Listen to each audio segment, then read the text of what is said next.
네, 안녕하세요. 한국사 능력검정시험 중급 담당하는 큰별쌤 최태성입니다. 역사는 최태성! 제가 힘을 좀 팍팍 좀 드리고 싶습니다.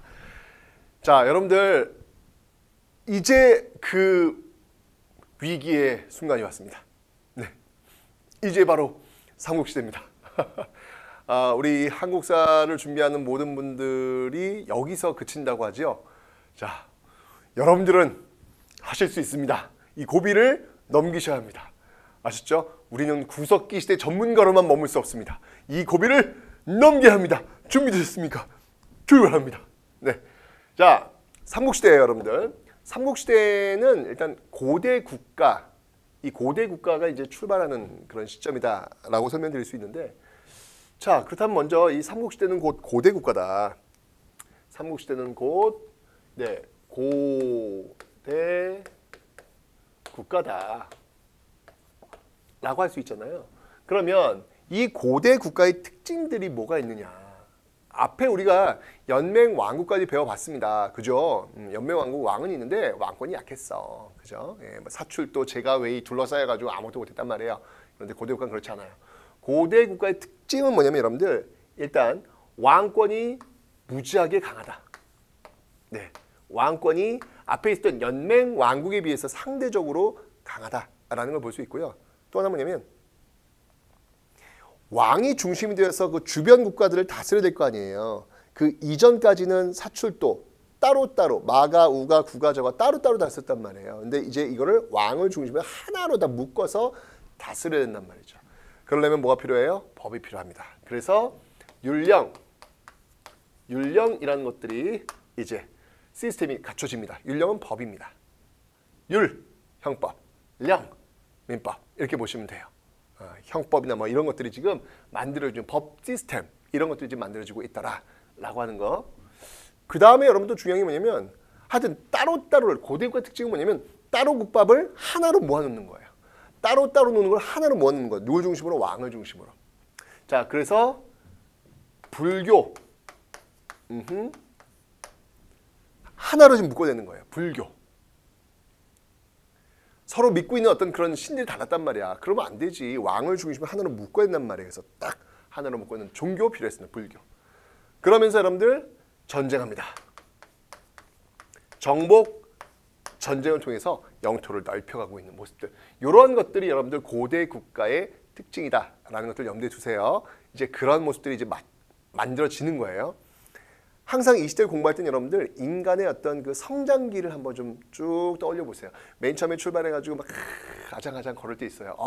여러분들, 저는 정말 제가 정말 그 소중하게 여기는 그 영상 사진이 하나 있습니다. 뭐냐면 제 딸내미가 처음으로 직립보행을 했을 때, 정말 우연찮게 카메라 보고 있었는데 갑자기 얘가 아주 힘들게 일하더니 저에 걸어오는 모습, 와, 감동이더라고요. 그래요. 그렇게 열심히 일어나서 이렇게 걸으려고 하는 어떤 그런 시기가 있다면, 그 다음에 여러분들 그 다음 시기는 뭐냐면 뭔가 자기를 이렇게 이제까지 그 유아기가 아니라 자기를 확 바꿔놓는 시기가 있어요. 내가 뭔가 꿈을 이루기 위해서 뭔가 정말 지금 정말 열심히 뭔가를 해야 되는 어떤 그런 시기가 있어요. 저는 이 시기를 인생의 성장사 속에서 어떤 변화의 시기, 개혁의 시기다라고 봅니다. 이걸 잘 해내면 그 다음에는 전성기를 맞이하는 것이죠. 그래서 유아기, 변화기, 전성기. 이렇게 한번 인간 사람은 구분해 본다면 나라들도 똑같아요. 그런 관점에서 제가 항상 역사를 공부할 때 사람을 만나자라고 얘기했잖아요. 역사가 여러분들 너무 별거 아니고요. 우리가 살아오고 있는 어떤 삶의 모습과 굉장히 유사합니다. 비슷해요. 그 비슷한 모습들을 한번 살펴보자라는 거예요. 자, 그래서 고대 국가 한번 보도록 하겠습니다. 그런 어떤 관점 속에서 볼게요. 자, 먼저 여러분들 어떤 나라부터 살펴볼 거냐면요. 백제부터 한번 보도록 하겠습니다. 백제. 자, 이 백제를 세운 사람이 누구죠? 백제를 세운 사람. 네, 백제는 온조입니다. 온조. 네, 고구려, 고주몽의 아들이죠, 여러분들. 그 아들이 내려와가지고 세웠던 나라가 백제. 그 다음에는 어떤 나라냐면 고구려예요, 고구려. 고구려 살펴볼 거예요. 고구려를 세운 사람은 고주몽이다라고 설명드렸습니다. 제가 이렇게 설명을 드렸습니다. 그 다음에 이제 신라. 자, 신라를 세운 사람 누군가요? 신라를 세운 사람은 바로 박혁거세입니다. 박혁거세입니다. 맞죠? 그 다음에 가야를 볼게요. 가야. 가야를 세운 사람은 누굴까요, 여러분들? 가야는 김수로왕이죠. 김수로. 자, 이렇게 해서 여러분들 일단 한번 구분을 한번 해보겠습니다. 요 중에서 여러분들 이 고대 국가의 기틀, 국가의 어떤 기틀, 국가의 기틀을 잡은 순서, 그 다음이 전성기를 이룬 순서를 한번 따져보면 제일 먼저 고대 국가의 기틀을 먼저 잡았던 나라는 역시 고구려입니다. 고구려가 1번, 그 다음 두 번째가 백제, 그 다음 세 번째가 신라, 그리고 가야는요, 네, 고대 국가의 기틀을 잡지 못했어요. 그죠? 연맹 왕국 단계에서 끝! 요거 차이 좀 알아두세요. 고대 국가는 고구려, 백제, 신라만 가야는 못했습니다. 전성기를 보면요, 가장 먼저 빠른 전성을 이뤄낸 건 바로 백제입니다. 백제가 1번, 두 번째가 고구려 2번, 그리고 신라가 3번. 네, 이런 어떤 그 순서대로 지금 가고 있다라고 하는 거, 이런 것들을 일단 여러분들 좀 기억을 해놓으시면 되겠습니다. 자, 먼저 그리고 각 나라의 어떤 수도 변천은 또 중요해요. 백제 같은 경우에는요, 어디에서 온조가 어디에다가 도읍을 정했습니까, 여러분들? 위례성, 즉 한성입니다. 자, 이 도읍지 변천을 보면요, 중요합니다. 이건요, 바로 한성. 한성에서 그 다음에 어디였죠? 고구려 장수왕의 침략. 결국은 쫓겨갔죠. 웅진, 바로 공주에서 뭔가 어떤 백제의 부흥을 일으켜 세우기 위해서 성왕이 바로 부여, 부여된다. 부여, 네, 부여로 사비라고 합시다. 사비. 지금은 부여지만 이 당시엔 사비였으니까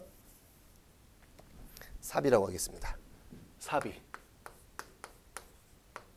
네, 이렇게 도읍을 바꾸고 있습니다. 자, 고구려 같은 경우에는 도읍지를 어떻게 바뀌었느냐? 고구려 같은 경우에는 뭐 여러 가지가 있었는데 먼저 제일 우리가 알려진 국내성.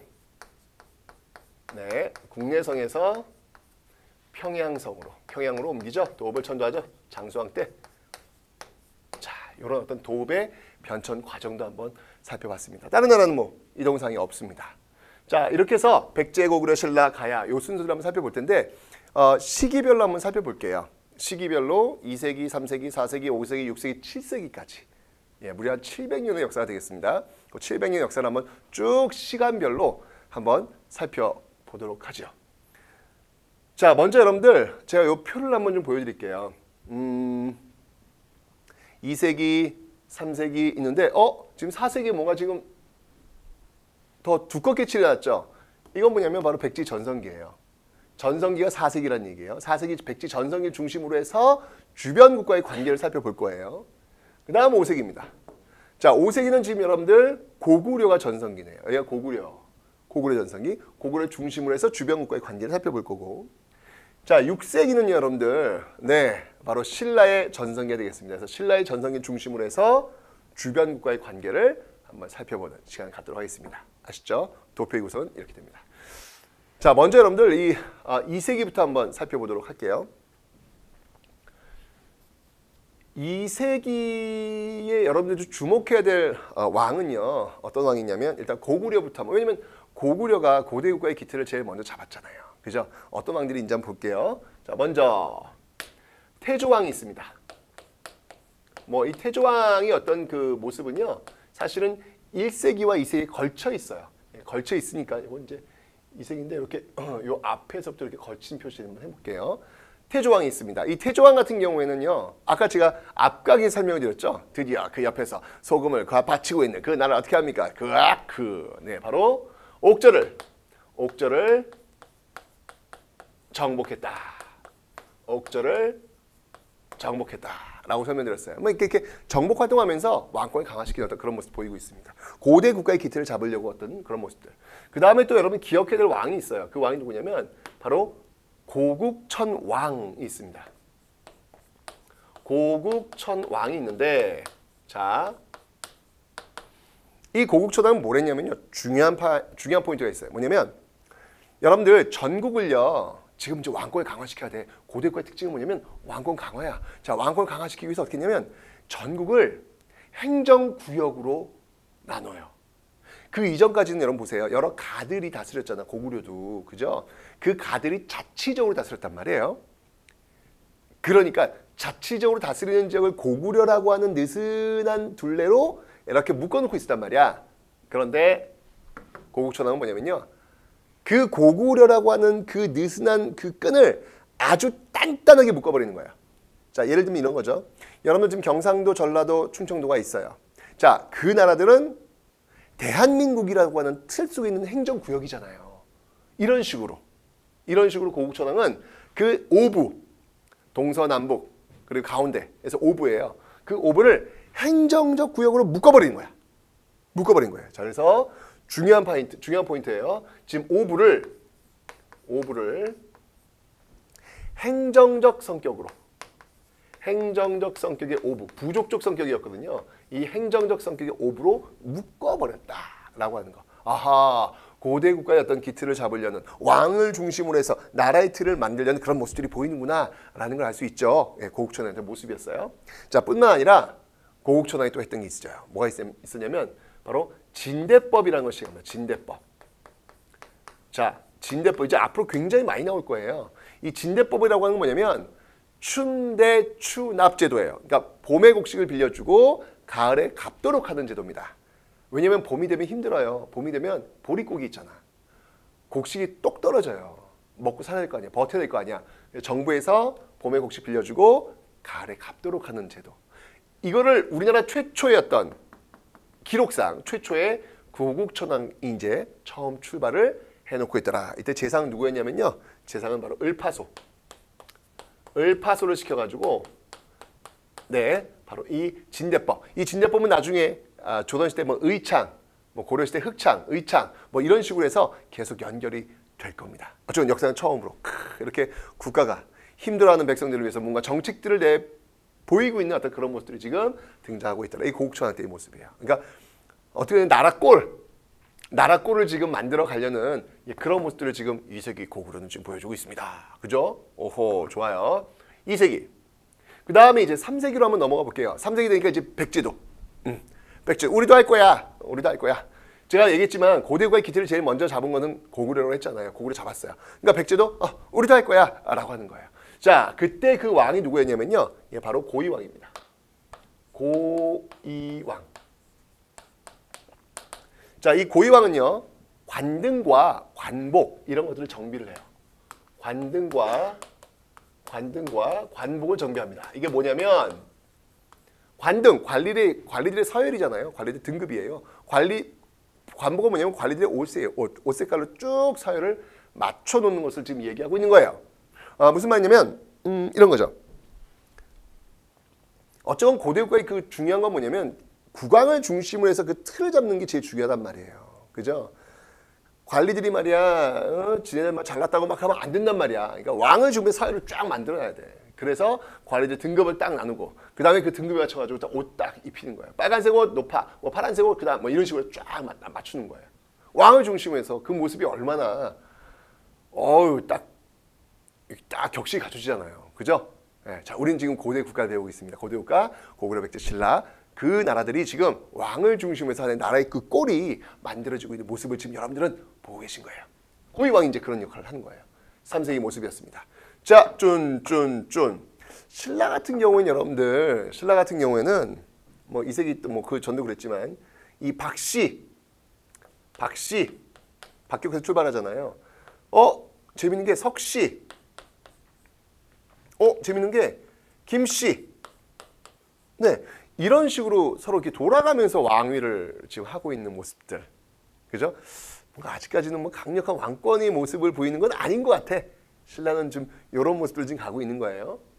자, 3세기가 되면 여러분들 가야를 한번 볼게요. 가야. 이제 드디어 가야 연맹체가 형성이 됩니다. 즉 연맹 왕국이 만들어진다는, 중요한 건 여러분들 가야는 고대 국가가 아니라는 거예요. 연맹 왕국 단계에 머물고 있다라고 하는 거 반드시 여러분들 기억해 두셔야 합니다.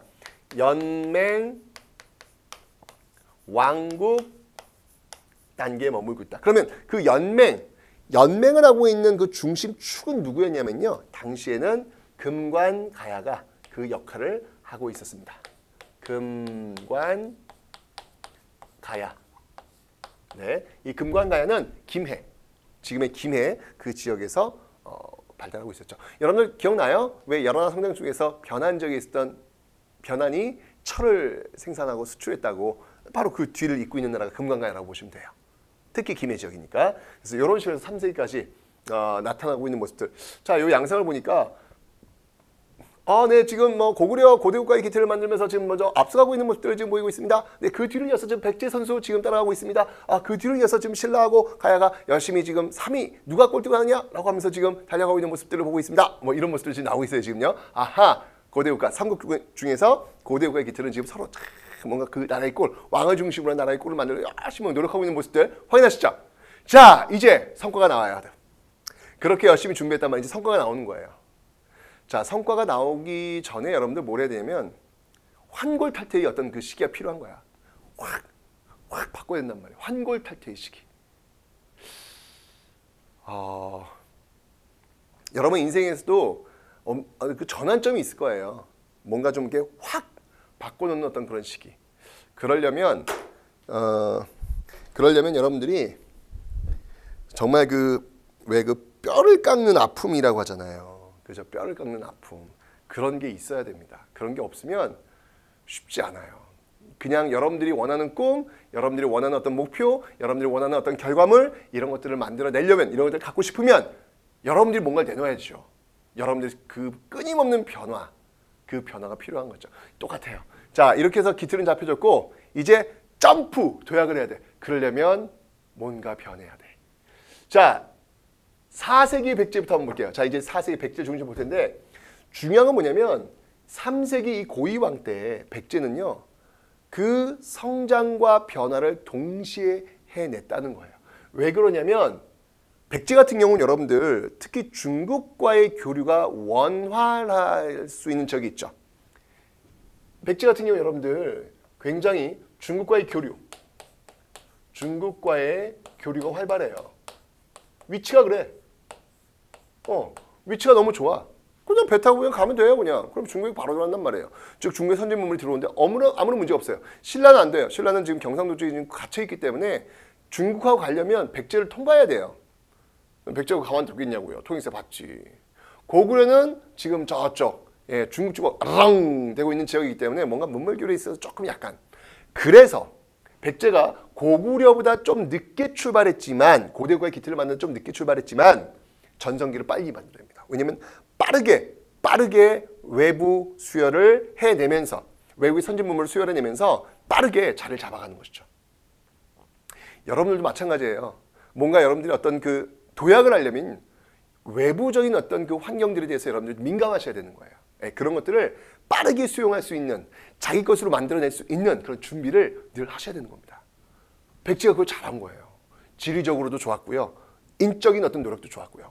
그래서 이렇게 해가지고 바로 4세기에 전성기를 제일 먼저 이뤄낸 거예요.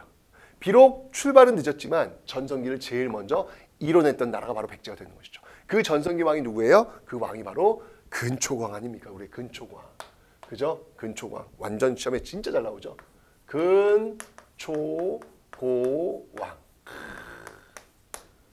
자, 이 근초광은요. 정복군주예요. 전성기 시대는 여러분들 정복을 하면서 자신의 왕권을 강화시키고 있다라고 보시면 돼요. 이 근초광이 그 정복을 했던 이 근초광이 그 활약을 했던 그 시대를 보시면요. 자, 먼저 중국 지역, 요서 지역과 그다음에 규슈, 요서, 규슈, 네, 이 지역으로 진출하는 모습을 보이고 있죠. 물론 전통적으로 중국에 있는 동진이라든지 이런 지역과는 교류하고요. 자, 이렇게 쭉쭉쭉쭉 진출하고 있는 어떤 그런 모습들.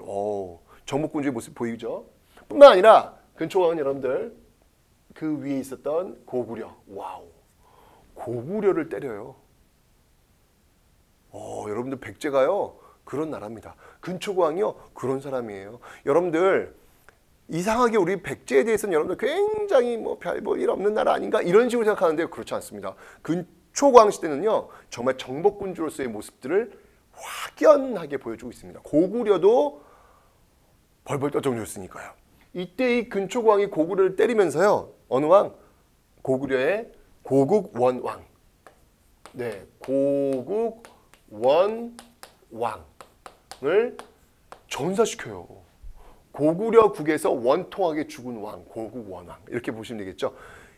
이 고구려 역사 여러분들 이제 계속 보면 알겠지만 막 수나라, 당나라 막 계속 싸우는 나라였어요. 중국과 정말 엄청나게 싸웠던 나라가 바로 고구려 아니야. 그 고구려가 그렇게 싸우는 과정에서도 단 한 번도 고구려 왕이 죽은 적이 없어요. 유일하게 한 번. 바로 근초고왕의 백제 부대에 맞서 싸우다가 결국 죽음을 당합니다. 백제가 그런 나라예요. 4세기 백제는요 정말 이 동북아에 우뚝 선 그런 나라였다. 고구려도 함부로 볼 수 없는 나라였다 라고 하는 것을 여러분들이 기억을 좀 해놓으시면 되겠습니다. 그런 나라야. 그죠?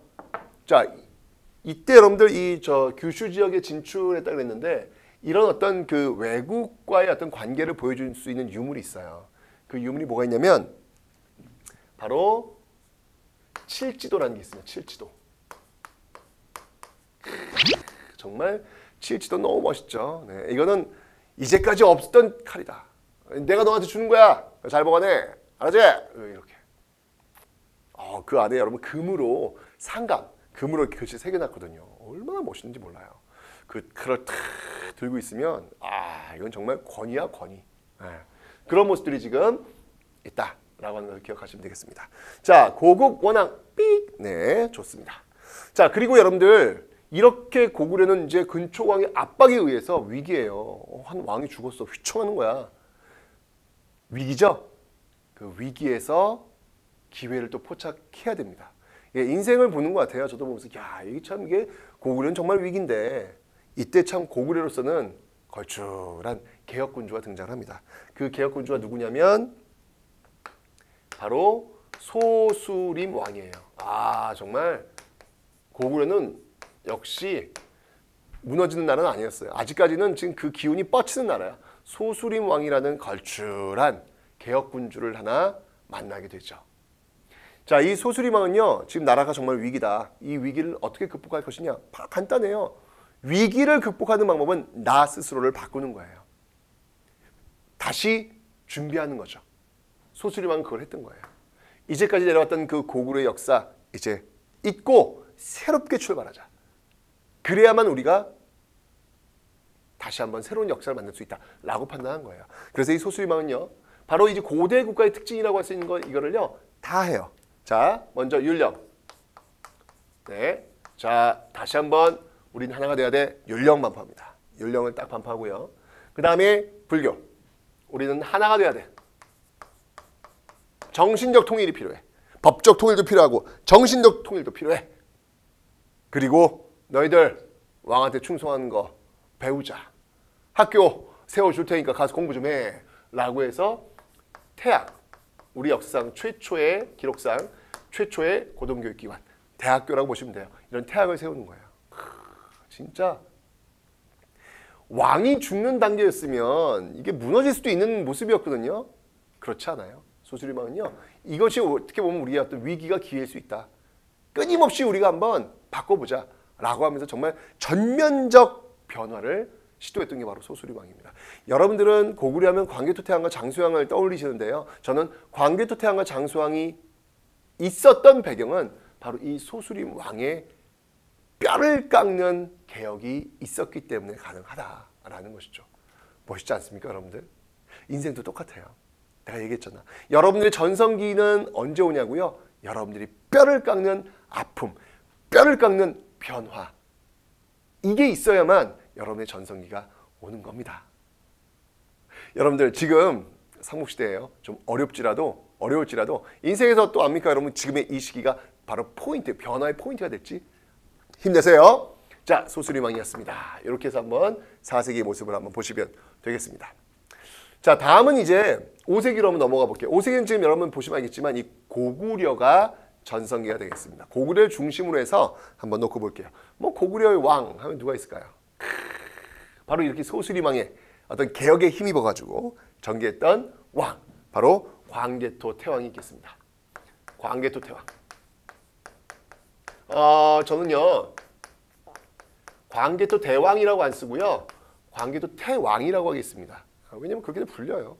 굳이 뭐 좀 더 큰 의미로 쓰는 게 어떨까라고 해서 저는 광개토 태왕이라고 부를 텐데 이 당시 광개토 태왕은요 영락이라는 연호를 씁니다. 연호를 쓴다는 건 여러분 이제 앞으로 계속 말씀드리겠지만 굉장히 중요한 의미를 가져요. 왜냐면 연호는 중국의 황제만 쓰는 거거든. 그런데 우리도 연호를 썼다. 이건 굉장히 당당한 자주국가의 모습을 보여주고 싶은 거예요. 영락이라는 걸 썼고요. 그 다음이 뭐 광개토 태왕 하면 뭐 딱 여기 이거 비석에 다 있잖아요. 그죠? 바로 광개토 태왕 비. 광개토 태왕 비가 있죠. 높이가 여러분들 7m에 육박해. 7m에. 와, 비석 하나에. 고구려 스케일이에요. 여러분들 우리가 생각하는 스케일을 보시면 안 돼요. 광개토 TV 제 옆에 저기 제가 탁본 띄워놨거든요. 감독님 한번 저쪽으로 한번 돌려봐 주세요. 카메라 못 돌리나요? 네. 돌릴 수 있어요? 제가 한번 글로 가볼까요? 이렇게 돌릴 수 있어요? 돌릴 수 없으면 냅둬요.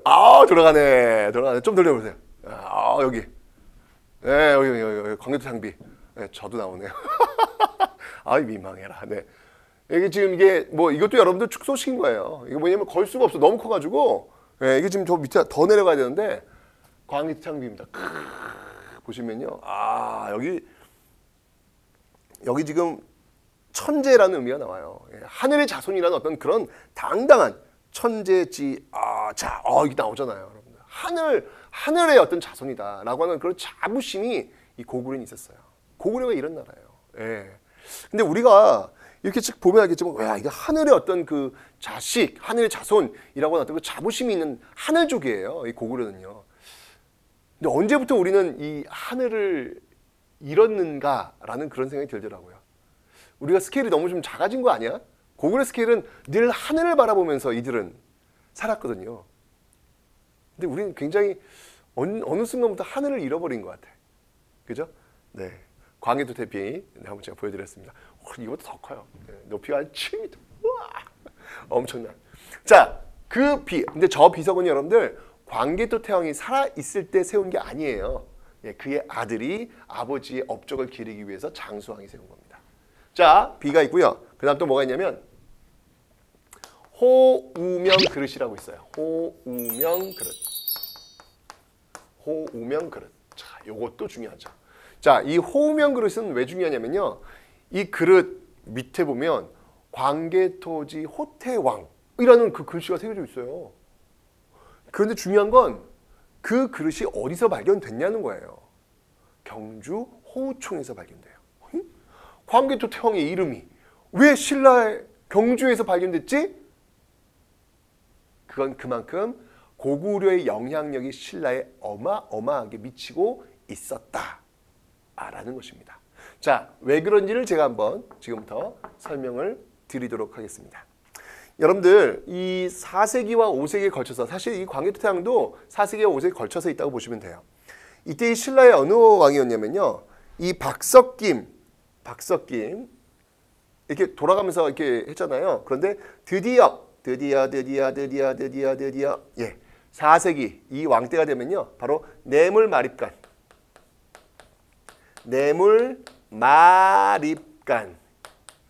네, 여기는 왕이라고 이름을 부르지 않았어요. 그러니까 하여튼 신라는요. 가장 고구려 백제 신라 중에서 가장 후진적인 어떤 그런 모습이었다. 그러니까 후지다는 표현이 좀 이제 그렇긴 한데 어쩌면 굉장히 뒤쪽에 있다는 그런 의미가 되는 거예요. 고구려 백제 막 치고 나갔는데 신라는 저 뒤에 있는. 왜냐면 뭐 소백산맥 뭐 이런 식으로 해서 산맥에 둘러싸여 가지고 그 지금의 어떤 경상도 지역에 그냥 고립되어 있는 거예요. 왜냐면 당시 같은 선진 문물을 좀 받아올 수 있는 환경 자체가 안 됐다는 이야기죠. 백제가 맡고 있으니까 중으로 갈 수 없고 또 위쪽은 고구려 맡고 있으니까 갈 수 없고 고립되어 있는 어떤 그런 모습들. 그러니까 왕이라고 하는 칭호도 안 써요. 그래서 여기 마립간 그 이전까지는 뭐 이사금 저 뭐냐 거서관 차차홍 뭐 이사금 마립간 이런 식으로 쓴다는 얘기. 왕이라는 이름을 안 쓴다는 얘기예요. 자 그런데 이 뇌물 마립간 씨가 되면요 드디어 제가 김씨에 의한 왕위 세습이 이루어집니다. 드디어. 그런데 이렇게 김씨에 의한 왕위 세습이 이루어지는 그 배경이 또 있어요. 왜 있냐면 이때 이제 신라에 또 위기가 와요. 바로 왜구. 네, 이 왜가 침략을 합니다. 침략을 해가지고요. 그래서 신라가 거의 그냥 멸망하기 일보 직전까지 가요. 일본 왜가 쳐들어온 거야. 난리가 난 거죠. 이때 뇌물 마립간이 SOS 보내요. 누구한테? 고구려한테. 이때 왕이 바로 광개토태왕이에요. 4세기 5세기 걸쳐 있거든요. SOS를 보내는 거예요. 그때 광개토태왕이 결심을 하죠. 그래. 알았어. 그러면 도와줄게. 라고 해서 드디어 고구려 군대가 밀고 내려옵니다. 이거 또 우리나라 역사에 또 이 고구려 군대가 또 이렇게 밀고 내려온 시절이 있었어요. 자, 그래가지고 쭉 밀고 내려와요. 밀고 내려와서 이 왜를 단번에 그냥 격퇴시켜줍니다. 아이고 그러겠죠. 철갑 기마병이 막 밀고 내려오는데 왜가 당하겠습니까? 꼼짝없이 당하는 거예요. 무너지는 거예요. 그리고 나서 근데 여러분들 외교엔 공짜 존재하지 않아요. 네, 다 대가를 지불해야 됩니다. 딱 와봤는데 도와주러 왔는데 너희는 뭐 이렇게 왕을 이렇게 야 누가 대표야? 뭐야 박씨야 석씨야 김씨야 누가 대표야? 헷갈리는 거야. 야 안 되겠다. 야. 김씨 너희들이 그냥 가. 라고 해서 그럴 정도로 지금 고구려가 내정 간섭을 하는 거예요. 정해주는 거야. 이러면서 고구려의 위상은 올라가겠죠. 그러니까 광개토지 호태홍이라는 어떤 그릇에 이름을 새겨가지고 정말 귀한 물건을 받아왔겠지. 원래 이 부장품이라고는 가장 귀한 물건 집어넣잖아. 그 귀한 물건을 무덤에 보관하고 있었고 그게 발견된 게 바로 호명 그릇이라는 거예요. 호명 그릇. 그래서 이 호명 그릇을 통해서 당시 이 고구려가 신라에 미쳤던 영향 이런 것들을 확인해낼 수 있다라는 것이죠. 여기 그친 게 아니에요. 이게 광개토태왕이 한번 이게 뜨니까 변화가 많아. 자, 이 왜를 격히는데요. 경주에 쳐들어왔던 이 왜를 쫓아낸 것만 그친 게 아니라 그 왜를 추격을 해. 추격을 해서 어디까지 가냐면 대단해. 고구려 역시 장수왕이 바로 여러분들이 금강가에 있죠. 그죠? 여기까지 가네? 이야 정말 대단합니다. 대단해. 여기까지 가는 거예요. 여기까지. 가서 금강가야 지역으로 들어갔던 이 왜를 격퇴를 시킵니다. 끝까지 추격을 하는 거예요. 결국은 이런 과정 속에서 여러분들 보세요. 신라의 어떤 그 정치 질서 손 좀 만져주죠. 그리고 저 금강가야 저것 때문에 쇠퇴해요. 고구려 밀고 내려와가지고요. 금강가에 왜냐면 선생님들 금강가에 왜 일본인들이 들어가죠? 금강가에가 여러분 철이 많이 수출되는 곳이잖아. 그죠? 일본이 철을 가져가려고 이 금강가에 쪽에 무지하게 많이 들어와 있었거든요. 그 외인들이 경주까지 간 거겠지.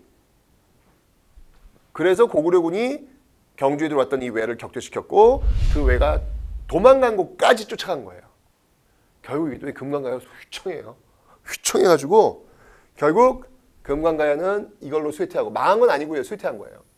쇠퇴하고 그 세력이 바로 대가야로 옮겨가게 됩니다. 대가야로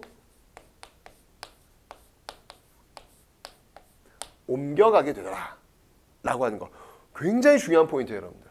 굉장히 광개토태왕이 이렇게 신라를 한번 이렇게 좀 정리해주고 그 다음에 금관가야까지도 쇠퇴시키는 그런 모습들. 그래서 금관가야에서 대가야로 그 연맹이 중심축이 대가야 쪽으로 이동되고 있다. 원래는 금관가야였거든요. 근데 그 연맹의 중심축이 쇠퇴하니까 이제 대가야 쪽으로 이동하고 있다.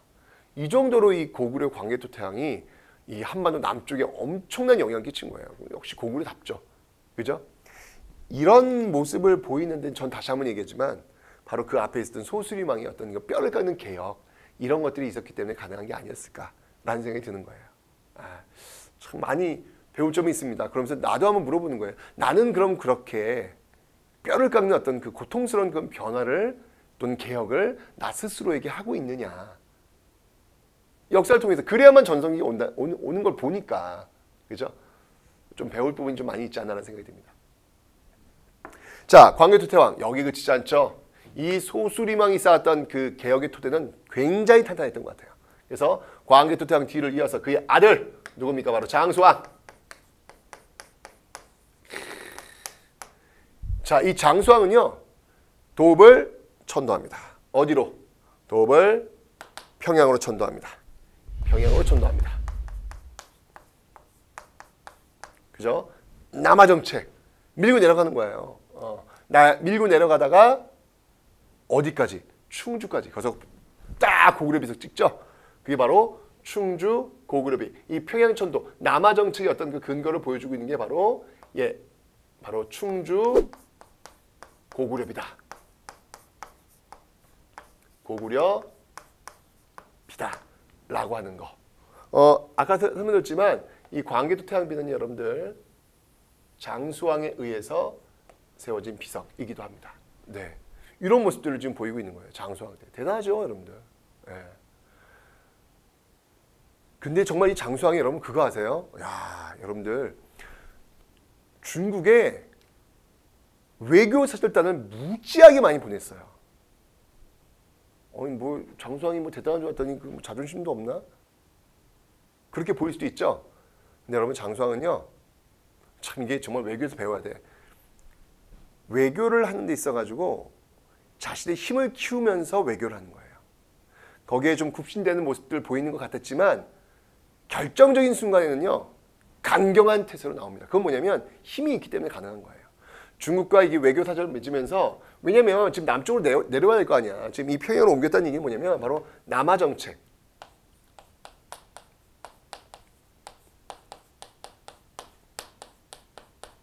이거 추진하려고 하는 거거든요. 그러면 저 위쪽에 있는 중국과의 관계가 좋아야만 남쪽에 안정적으로 밀고 내려갈 수 있을 거 아니야. 그래야 주력 부대를 밑으로 내려보낼 거 아니에요. 주력 부대 밑으로 내려갔는데 중국과의 관계가 안 좋아가지고 위쪽에 중국이 쳐들어와 버리면 어떻게 큰일 나잖아. 그래서 이런 남하 정책을 추진하기 위해서 중국과의 어떤 그 외교 관계가 굉장히 등거리 외교라 그래가지고 당시에 중국이 분열기였어요. 남북조로 나뉘어져 있었거든. 북주에도 외교 사절 보내고 남주에도 외교 사절 보내고 이런 어떤 등거리 외교를 바탕으로 해서 이런 남하 정책을 추진하고 있더라라고 하는 거. 등거리 외교를 토대로 해서 이런 남하 정책을 추진하고 있더라. 굉장히 장수왕의 외교 정책은 현명합니다. 아주 현명합니다. 그러니까 이런 전성기를 구가하는 게 아닌가라는 생각이 드는 거예요. 자, 이 장수왕이 이렇게 막 밀고 내려오니까 지금 어떻게 제일 먼저 만난 나라가 백제 아니야, 백제 지금. 그죠? 백제가 위기예요. 어떡합니까? 백제 시기가 아니에요. 5세기는 고구려의 시기예요. 백제 시기는 4세기였거든. 근초광 시기였거든. 위기죠, 위기. 그죠? 자, 결국은 이 장수왕이 밀고 내려오는 과정 속에서 어느 왕? 네, 장수왕이 밀고 내려오는 그런 과정 속에서 바로 계로왕. 이 계로왕이 결국은 전사하게 됩니다. 장수왕의 어떤 그 공격에 의해서. 그리고 한성은 불타죠. 네, 한성 함락. 한성이 함락되고 부랴부랴 어디로? 웅진으로 도읍을 천도하는 모습들을 보이고 있더라. 뭐 대단하죠. 당시 기록에 등장하는 최초의 스파이, 스님을 간첩으로 파견해가지고 바둑 잘 두는 스님을 파견해가지고 계로왕이 그렇게 바둑을 좋아했대요. 완전히 그 베프를 만든 거야. 베스트 프렌드를 만든 거야. 그래가지고 그 스님이 아니 저 계로왕 저 백지 잘 나가는데 좀 더 그 인테리어 좀 하고 좀 예쁘게 좀 해봐. 왜 그래? 이거 왜 이렇게 초라해? 그렇지, 알았어. 라고 하면서 엄청난 토목공사하거든요. 그러니까 백성이 힘든 거야. 그 사이를 튼다 탁 장수왕 밀고 내려오잖아요. 이 장수왕의 외교는 정말 대단한 것 같아요. 이런 어떤 모습들을 보입니다. 자, 이렇게 막 밀고 내려오는 거예요. 지금 막 한성 함락됐죠. 막 충주까지 밀고 내려오죠. 백제 신라 난리 난 거예요. 지금 너무 위기야. 이럴 때 어떻게 해야 돼요? 손 잡아야지. 살아야 될 거 아니야. 그죠? 그래서 바로 이러한 것들에 맞서서 나제 신라와 백제 동맹이 체결되고 있더라. 이러한 어떤 모습들에 맞서서 이러한 모습들에 맞서서 네, 바로 나제 동맹이 체결되고 있더라. 나제 동맹이 체결되고 있더라라고 하는 거. 당연한 거잖아요, 여러분들. 항상 삼국시대 공부할 때는 그 나라와 주변국들과의 그 관계를 잘 보셔야 돼요. 지도가 주어졌을 때 이게 어느 나라의 전성기인지를 먼저 파악하시고 4세기, 5세기, 6세기 딱 보시고 아 백제, 고구려, 신라야 전성기 보시고 그 당시의 주변국들은 과연 어땠는지. 역사는 제로섬 게임이야. 어느 나라가 잘 나가잖아. 그럼 그 주변국들 힘들어. 이 시대 삼국시대가 잘 나갈 수 있었던 이유 여러 가지 이유가 있죠. 그 중에 하나가 뭐냐면 중국이 분열시기였어요. 중국이 분열시키니까 관세 이익을 많이 받을 수 있는 거예요. 만주지역은 마음껏 말달릴 수 있는 그런 토대가 마련된 거죠. 근데 만약에 중국이 분열이 아니라 통일이면 이제 그때 힘들어질 거야. 원래 그런 거거든. 이렇게 고구려 잘 나가. 주변 국가들 힘든 거죠. 그러니까 당연히 손잡아야지. 그죠? 당연한 겁니다, 이건 여러분들. 자, 이런 모습들을 지금 보이고 있었다라는 거 봐주시면 되고요. 자, 이제 6세기로 한번 넘어가 보도록 하겠습니다. 6세기. 자, 6세기 이제 백제입니다. 백제 지금 정신이 하나도 없어요. 근데 백제의 어떤 그 또 이 힘이 있어요. 그렇게 쉽게 무너진 나라가 아니야. 6세기 되니까요. 이런 것들 수습하는 왕이 등장하죠. 그 왕이 누구냐면 바로 무령왕입니다. 무령왕. 자, 이 무령왕 하면 여러분들 딱 떠올라야 되는 게 뭐냐면 바로 무령왕은 여러분 고향이 어딘지 아세요? 무령왕 고향은 일본이에요. 일본 섬에서 태어납니다. 이 백제하고 일본의 관계가 굉장히 묘해요, 여러분들. 정말 피가 통하는, 지배층끼리 피가 통하는 그런 모습들이 많이 보여요. 그래서 이 일본 그 왕, 일본 천왕이 그런 얘기를 했잖아요. 우리 그 선조들에는 백제인의 피가 흐른다고. 네. 백제 문영왕도 역시 마찬가지로 일본에서 태어났습니다. 사마왕, 문영왕릉. 이 문영왕 하면 여러분들 이제 이 문영왕릉이 제일 유명하잖아요. 그죠? 문영왕릉. 이 문영왕릉에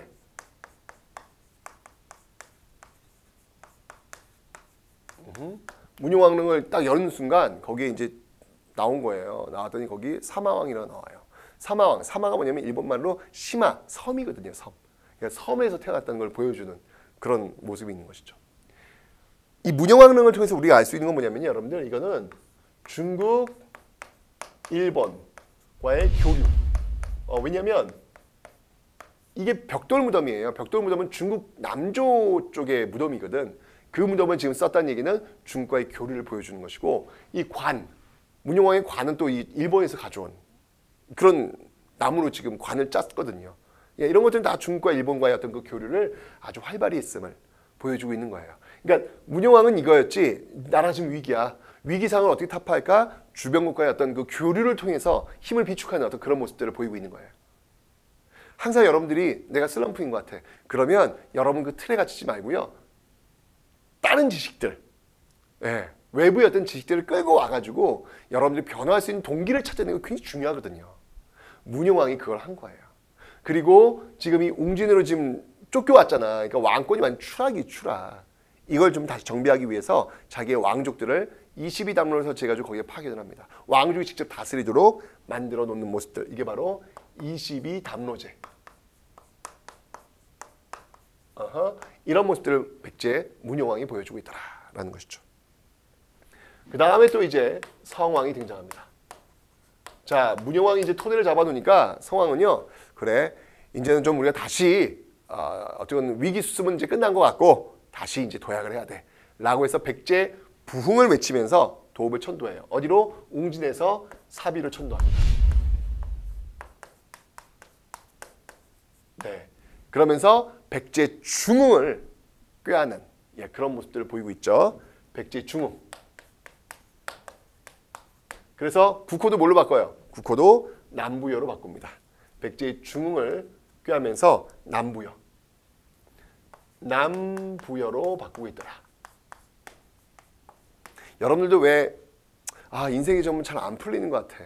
막 왜 이렇게 꼬여? 라고 해서 어떤 사람 보면은 왜 개명을 하잖아요. 이름을 바꾸잖아요. 그래서 새롭게 출발하는 그런 모습 보이려고 하잖아요.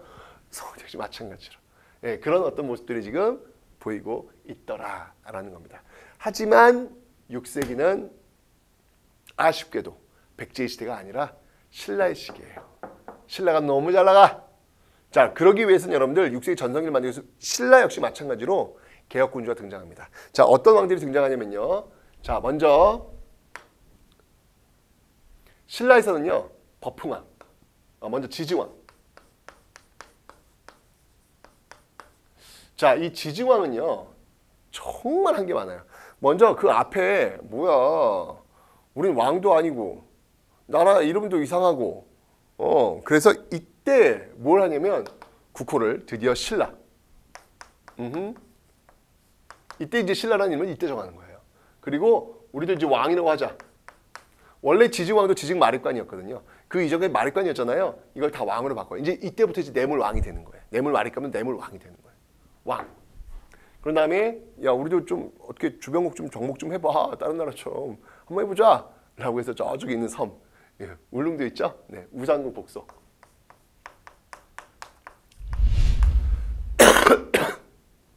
우산국을 복속합니다. 이제 여기서 독도가 연결되는 거예요. 그렇죠? 이사부를 보내죠, 이사부. 이사부를 통해서 우산국을 복속하는 모습들. 그리고 내부적으로는요, 소를 이용해서 농사 좀 지어보자. 소를 이용해서 라고 해가지고 우경을 장려하는 이런 모습들. 그러니까 지증왕이 내외적으로 정말 많이 바꾸려고 노력했던 모습들. 이름도 바꿨죠. 뭐 하여튼 일신하는 거야. 새로운 분위기를 만들려고 정말 노력하는 그런 모습들. 여러분들도 왜 새 학기 뭐 또 새로운 출발이 될 때마다 책상 정리하잖아요. 예, 이런 모습 보이고 있는 거예요. 한번 우리도 신라가 한번 해보고 싶었던 거야. 지증왕이 그렇게 청소를 잘 해놓습니다. 그리고 그 뒤를 이어서 등장했던 왕이 있죠. 그 왕이 바로 버풍왕. 자, 버풍왕. 느낌 딱 오죠? 법이야 법. 물론 여기서 얘기하는 법은 불교의 법입니다. 율법인데 그냥 여러분들 법이라고 생각하세요. 자, 버풍왕, 율령. 중요하다 그랬잖아요. 고대국가의 어떤 게 특징이라고 그랬잖아. 율령. 그리고 불교. 이 불교도 정말 이 이차돈. 2차돈의 어떤 순교를 계기로 해가지고. 이차돈과 이제 내가 볼 때는 승려 이차돈과 이제 입을 맞춘 거야. 야, 지금 저 귀족들이 말이야 불교를 안 믿으려고 한다. 야, 이거 어떡하냐. 뭔가 좀 이렇게 하나로 좀 딱 뭉쳐야 되는데 어떻게 해야 되냐. 그럼 제가 순교하겠습니다. 제 목을 베십시오. 제가 그때 우유를 머금고 있겠습니다. 그 탁 목을 베는 순간 우유가 팍 나오게 할 것이고 하늘 그 궁전 뒤에서 꽃가루 뿌려주세요. 뭐 이런 식으로 아마 얘기된 게 아니었을까라는 그런 생각이 들어요. 어쩐 기적이 벌어졌죠. 이천 순교한 순간 목에서는 하얀 피가 솟아오르고 하늘에서는 꽃가루가 날렸더라 라고 기록이 있으니까 많은 귀족들이 오 뭐야 이게 바로 부처님 힘인가 봐 라고 하면서 결국 불교를 공인하는 그런 모습들이 있었습니다. 그죠? 참 이게 진짜 대단한 내용. 자, 이렇게 이게 바로 개혁군주의 모습이에요. 뼈를 깎는 어떤 그 변화, 고통스러운 변화 이런 걸 해낸 거야. 해내니까 드디어 이제 바로 전성기를 맞이할 수 있는 자격을 갖게 되는 거예요. 그 전성기 왕이 누구예요? 그 전성기 왕이 바로 진흥 왕이 되는 것이죠. 진흥왕의 전성기를 구하게 되는 겁니다. 자, 이 진흥왕은요, 와우, 영토를 엄청 넓힙니다. 전성기는 정복군주의 모습이 있어야 되니까, 그죠? 영토를 쪽쪽쪽쪽 넓히면서 그 지역을 다녀오면서 비석을 세워요. 그 비석이 뭐예요? 순수비. 진흥왕 순수비를 따다닥 세우는 모습들. 그리고 드디어 이게 사실은 여러분들 고구려 백제 신라의 전성기를 볼 수 있는 건 뭐냐면요. 그 전성기 나라가 바로 한강을 가지고 있다라는 거예요. 한강은 너무 중요합니다. 드디어 진흥왕 신라도 한강을 차지합니다. 이제 한강을 차지했다는 게 뭐냐? 한강을 통해 가지고 중국과 직교역이 가능해졌다는 이야기예요. 바로 당항성을 통한 중국과의 직교역이 가능해진 것이죠. 그리고 화랑도 있죠. 화랑도를 국가적인 조직으로 개편을 해가지고 이후 통일에 어떤 대비하는 그런 모습들 보이고 있죠. 근데 여러분들 이 한강을 차지하는 과정 속에서 어떤 일이 있었냐면 참 이것도 진짜 인간적으로 볼 때는 있을 수 없는 일인데 이 성왕과 진흥왕 있잖아요. 이 성왕과 진흥왕이 한판 붙어요. 이 성왕과 진흥왕이 한판 붙어요. 그 한판 붙었던 전투를 우리는 뭐라고 하냐면 그 전투를 우리는 관산성 전투라고 합니다. 이 전투를 우리는 관산성 전투라고 해요.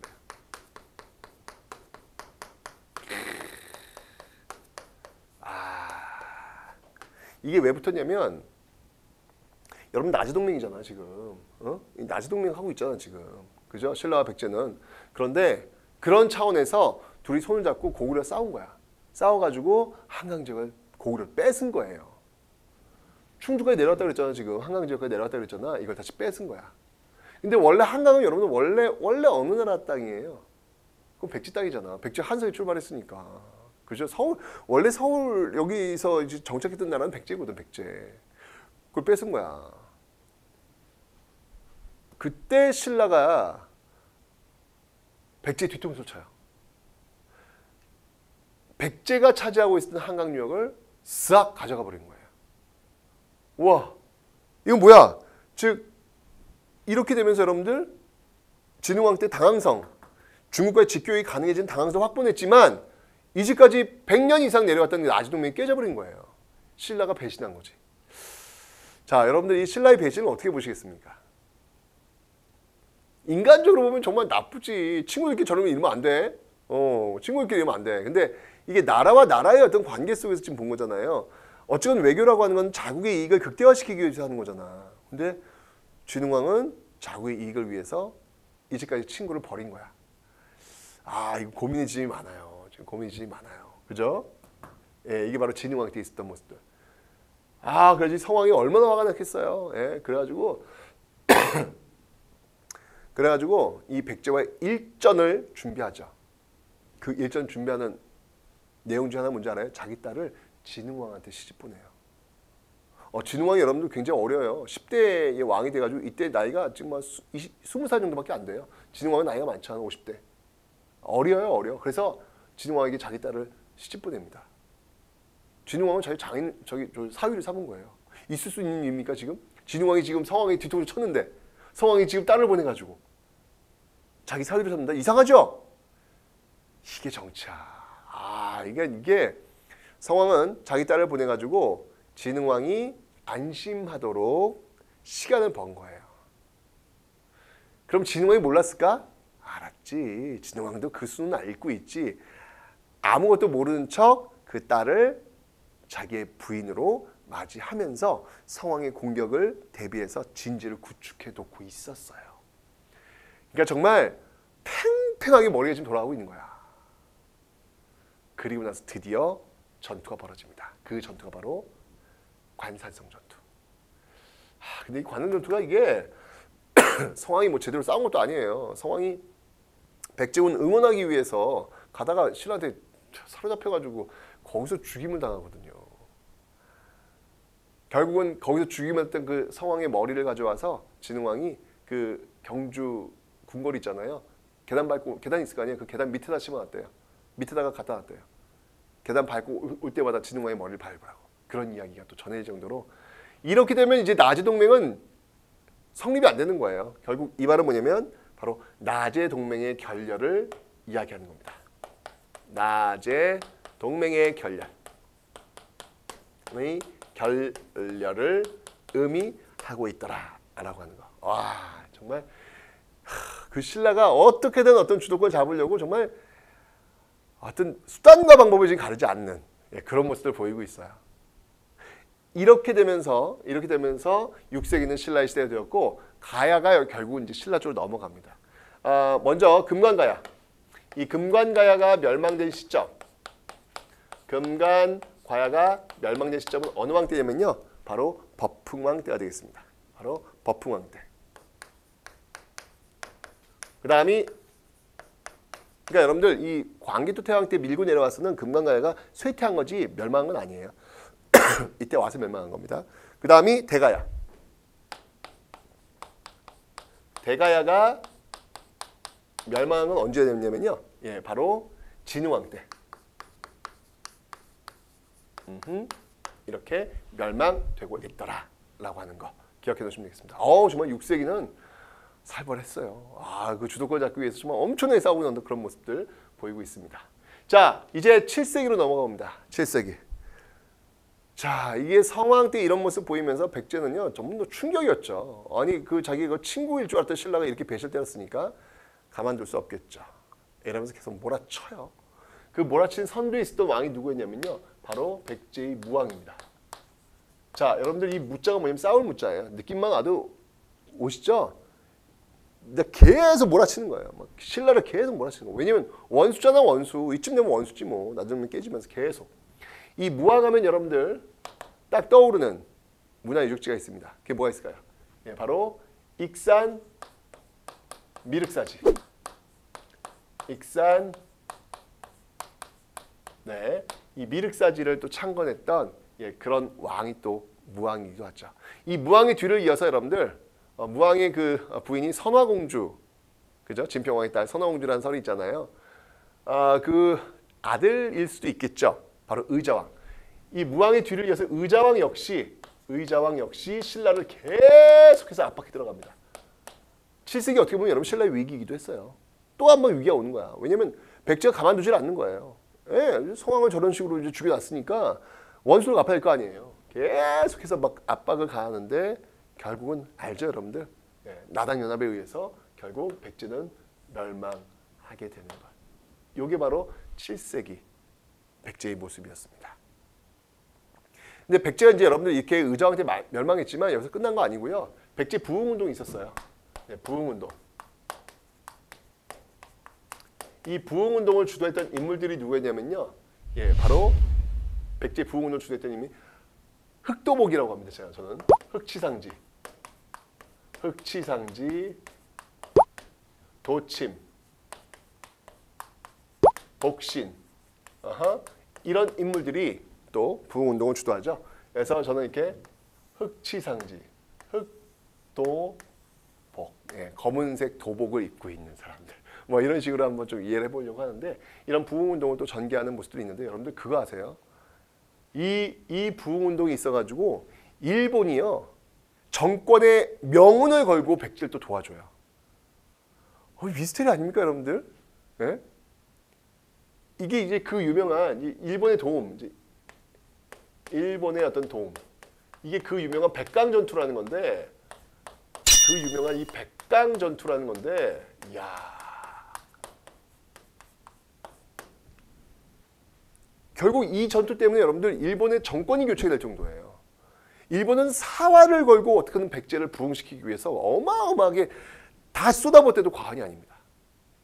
그러니까 이 시기에 여러분들 동북아에서 나당, 신라와 당나라, 그 다음이 또 일본, 백제, 동아시아에서 엄청난 동아시아 전쟁이 벌어졌던 거예요. 야, 이 7세기 그 모습이 그려지세요, 여러분들? 이게 어마어마한 싸움이었어요. 뭐 지금은 보면 중국, 중국, 우리나라, 일본 세 나라 다 붙은 거야 지금. 백강이 지금 이제 군산 앞바다 쪽인 걸로 보이고 있거든요. 그쪽에서 싸웠던 그런 모습들이 있습니다. 대단했죠. 다음 7세기 고구려를 좀 봐야 될 것 같아요. 이 고구려.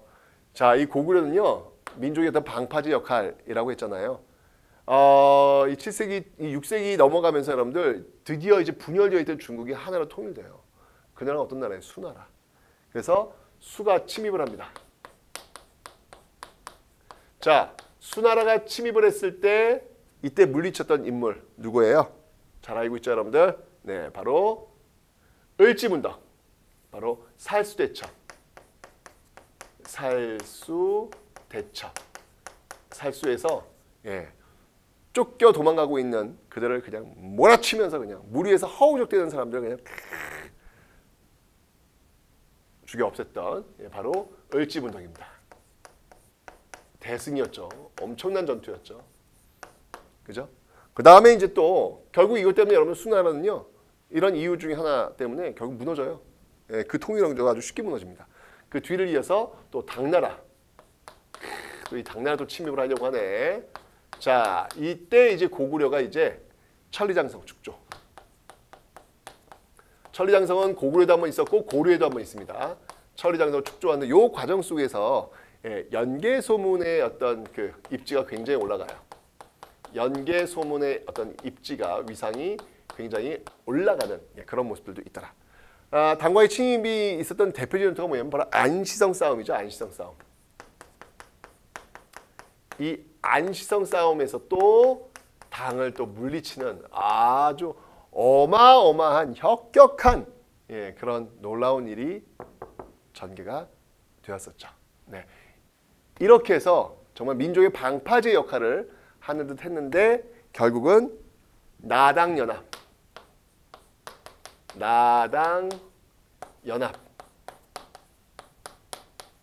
침입에 의해서 나당연합의 침입에 의해서 결국은 고구려는 멸망하게 됩니다. 668년도입니다. 고구려가 먼저 멸망이에요, 여러분들. 이게 이제 660년이거든요. 백제가 먼저 멸망해요. 백제 먼저 멸망, 그 다음이 고구려가 멸망하는 그런 순서. 고구려 역시 마찬가지로 부흥운동 전개해요. 고구려 역시 마찬가지로 부흥운동을 전개합니다. 그 부흥운동을 이끌었던 인물들이 누구였냐면 삼연승, 저는 이렇게 삼연승이라고 얘기하는데 건모잠, 고현무, 네, 그 다음에 안승. 그래서 저는 그냥 삼연승 뭐 이런 식으로 해서 이름만 익숙하면 되니까 외울 필요는 없고요. 고현무, 그 다음에 삼연승, 네, 이렇게. 이런 어떤 그 모습들로 지금 이루어지고 있다라고 하는 거.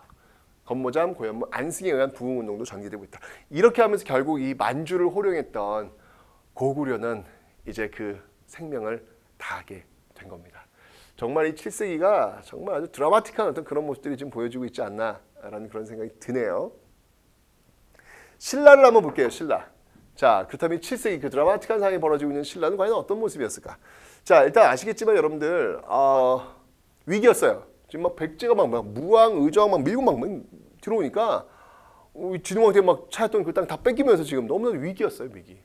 이런 그 위기를 극복하기 위해서 고구려한테 옛날에 여러분들 왜 외가 쳐들어왔을 때 그 고구려 광해토한테 도움 받았잖아요. 뇌물 많이 까니, 그죠? 그래서 물리쳐줬잖아.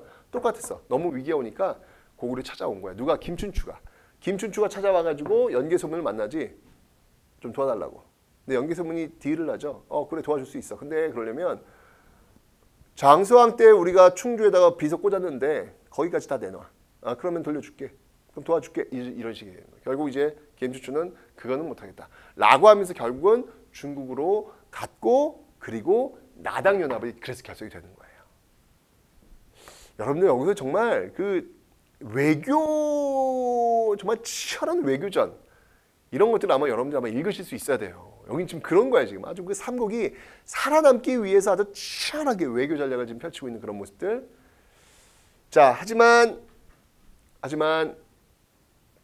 나당 연합을 신라는 선택을 했고 이 나당 연합에 의해서 결국 백제를 멸망시켰고 그리고 나중에 고구려도 멸망을 시키고 있는 모습. 문제는 뭐냐면 이 당나라가 여기서 끝난 게 아니에요. 야, 신라 너희들도 한번 우리가 좀 한번 손 좀 봐줄게 라고 하면서 대드는 거예요. 이러면서 결국 신라는요. 나당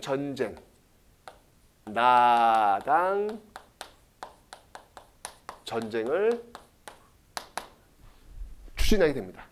이때 이제 싸웠던 전투가 뭐냐면 매소성 기벌포 전투라는 것이죠. 이게 바로 매소성 기벌포 전투. 이 매소성은 아마 용인 지역으로 보이고 있습니다. 그다음에 기벌포도 아마 이 군산 쪽 그쪽으로 보이고 있는데 이 매소성 기벌포 전투에서 결국은 승리하게 됩니다. 네, 승리하게 되면서 드디어 신라는 삼국 통일을 이루어내더라.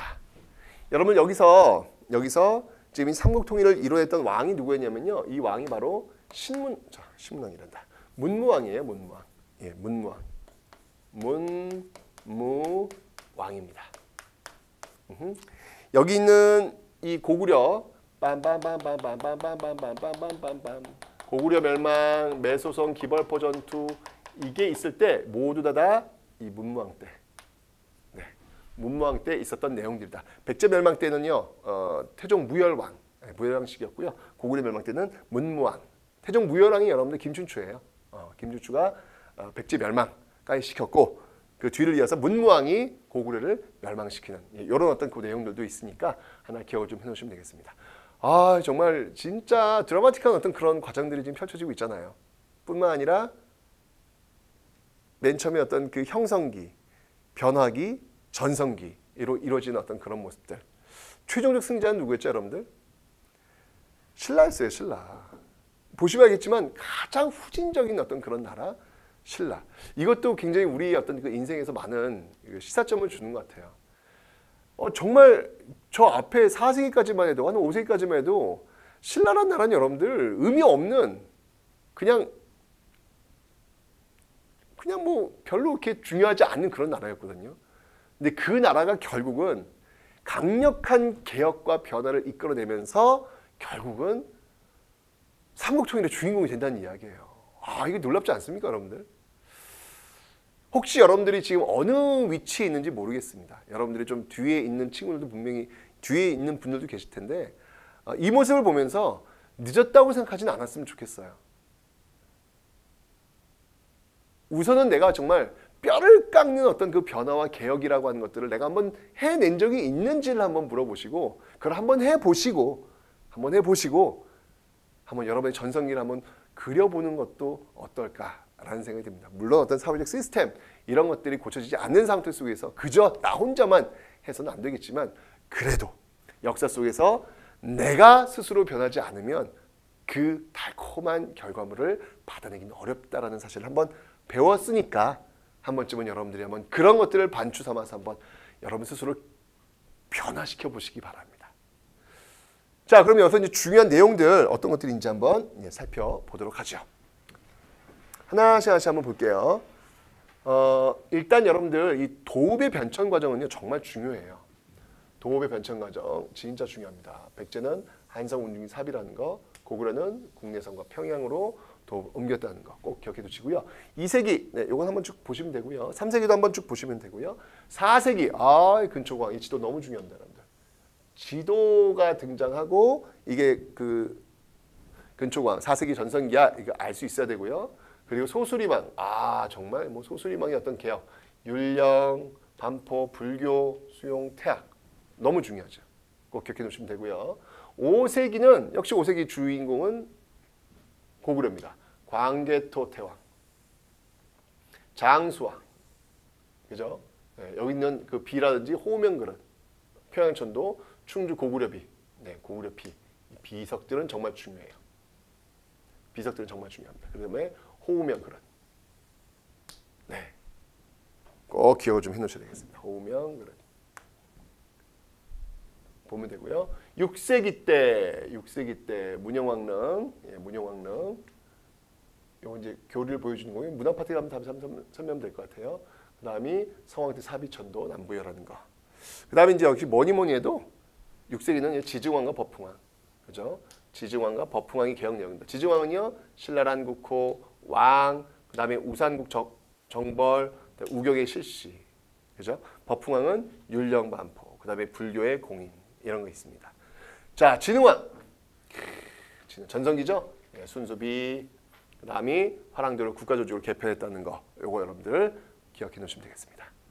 그다음에 7세기, 뭐 살수대첩, 을지문덕 기억해 놓으셔야죠. 그리고 안시성 싸움, 방과 싸웠던 그런 내용들이 되겠습니다. 그리고 이 매수성과 기벌포전을 통해서 삼국통일은 신라에 의해서 이루어지고 있더라라고 하는 내용들 받으시면 되겠습니다. 됐죠? 자, 이렇게 해서 여러분들 삼국시대 한번 살펴봤습니다. 한 700년의 역사였는데요. 뭐니 해도 지금 이 당시 속에서 이게 최종적 승자는 신라가 됐다는 거 한편으로 좀 아쉽기도 해요. 왜냐하면 고구려의 그 넓은 영토를 그냥 잃어버리는 그런 결과가 되었기 때문에 아쉽기도 하지만 어쨌건 신라라고 하는 나라의 입장 속에서 봤을 때는 정말 최선을 다해서 정말 그렇게 가장 고립되어 있고 후진적이다라고 놀림받을 수 있었던 그런 나라였거든요. 근데 그런 나라가 결국은 최종적 승자가 됐다는 것. 이건 굉장히 우리의 어떤 삶에 있어서 많은 시사점을 던져주는 어떤 그런 역사의 내용이 아닐까라는 생각이 듭니다. 자, 여기까지 공부했고요. 자, 다음 시간에 여러분들 이 삼국의 경제와 하나 더. 이제 남북국시로 가야 되겠구나. 예. 통일신라하고 발해가 또 어떤 모습으로 이 정치 역사를 또 이어가는지 그 내용을 한번 살펴보도록 하겠습니다.